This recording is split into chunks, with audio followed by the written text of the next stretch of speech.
Hello, my name's Colin Campbell. Thanks for dropping by again. Tonight I'd like to talk about the James Bond book by Ian Fleming, Live and Let Die. The Pan paperback 1964 edition. Written by Ian Fleming, who wrote the early James Bond books back in the 1950s. During the Second World War he was an officer in naval intelligence. After the war he worked for the Sunday Times newspaper, where he was allowed 3 months off every year in the winter. So he'd go to Jamaica, stay at Goldeneye, and he'd write a James Bond book every winter. His first book was Casino Royale. He created the character of James Bond as a kind of wish fulfillment. I first came to the James Bond books through the films, watching Goldfinger, which was the first James Bond film I ever watched. So James Bond to me was always Sean Connery. And so the first book that I read was the film tie-in version for Goldfinger. Goldfinger was one of the films that stuck fairly closely to the plot. In the film version, Goldfinger decided to set off a nuclear bomb in Fort Knox, which would render the gold useless. So I read the book, and it wasn't the film. It wasn't really until I picked up a copy of Live and Let Die. And again, I picked this up from Stringer's Book Exchange in Leeds. I realised how detailed Ian Fleming's descriptions were. There's one scene where Bond has been captured and he's been held by Mr. Big and his henchman Teehee. Mr. Big asks Bond which finger he uses least. So Mr. Big surmises that it will be the little finger on his left hand. And then there's a very detailed scene where Teehee bends the little finger, bends it backwards, and the book, it just made you feel, I could feel sweat coming down on my forehead as the finger starts off sort of forcing its way back against the bone. Then it stands straight up, and eventually there's a sickening snap as the bone snaps and the finger folds right back.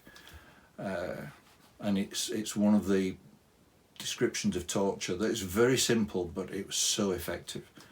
Another scene that absolutely stuck with me for many years, Felix Leiter disappears and James Bond comes back to his bungalow to find a bloody rag wrapped up around a huge chunk of meat, and on this is a sign he disagreed with something that ate him. James Bond peels back this blood-stained white robe. Felix Leiter's there, and he's I think he's lost a leg, he lost an arm. But at that time, to have a main character so brutally tortured was just another thing that just brought the sweat to your brow. And then the final scene that really showed Ian Fleming's skills. He loved scuba diving, and when he was staying at his place Goldeneye in Jamaica, he had his own little private beach, and he would go swimming. And in this scene he swims from, again, a private beach where he's done some training to a small island off the coast, and he finds a cave. And again, it's a nighttime scene, and just the scene from him swimming underneath the surface all the way through, with descriptions of sea life and things that were creeping about underneath, until he came up into this cave. Just his descriptions of these things were so enlivening. It just really turned it in your mind. If you had an imagination to start with, reading an Ian Fleming book, just turn it up to volume 12. It would describe technical details, and it would give those such reality. It would ground the book in the details, so that when the fanciful things came along, you accepted it. One of the things that I quite like about these particular editions of the James Bond books, they really went with James Bond as the big letters on the top. and the title and the name, and they always had some kind of abstract photograph. They didn't particularly sort of show you anything in the book, but it gave a real flavour of what was going on. I eventually really fell in love with the book version, aside from the film version.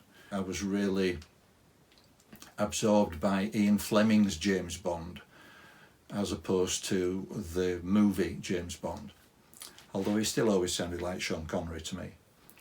But I was always inspired by this particular series of books. I have since bought them all in hardback, but it's this particular pan paperback edition that was the one that really started it for me. I just want to say that if you've got to read a James Bond book, if you have to just read one, choose Live and Let Die. Ian Fleming just had his own style and definitely deserves your attention.